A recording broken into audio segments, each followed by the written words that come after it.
பாஜக உள்ள வந்துடும்ன்ற பயத்தை காட்டியே சர்வாதிகார ஆட்சிய தமிழ்நாட்டுல தக்க வச்சுக்கிட்டதெல்லாம் கடந்த தேர்தல்ல கை கொடுத்திருக்கலாம். இப்போ தலைவர் விஜயோட அரசியல் வருகையும் பாஜக திமுக கூட்டணி ரகசியத்தை போட்டுடைச்ச தாவேக்கவின் தீவிர பிரச்சாரமும் மக்களை தெளிவாக்கி இருக்கு.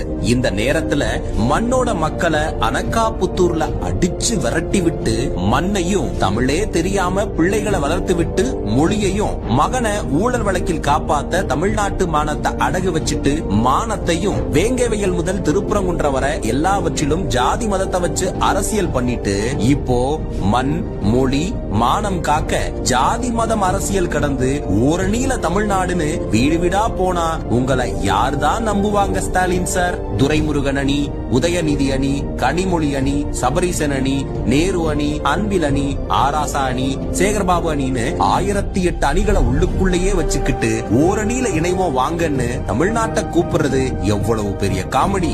எழுதி வச்ச கேள்விக்கெல்லாம் கையெழுத்து வாங்க எதுக்கு ஒரு நாடகம்? வயசான காலத்துல சிஎம் வர்றேன்னு வேற வழி இல்லாம நல்லாதான் இருக்கோம்னு பொய் சொல்லும் சங்கடத்தை மக்களுக்கு எதுக்கியா கொடுக்கறீங்க?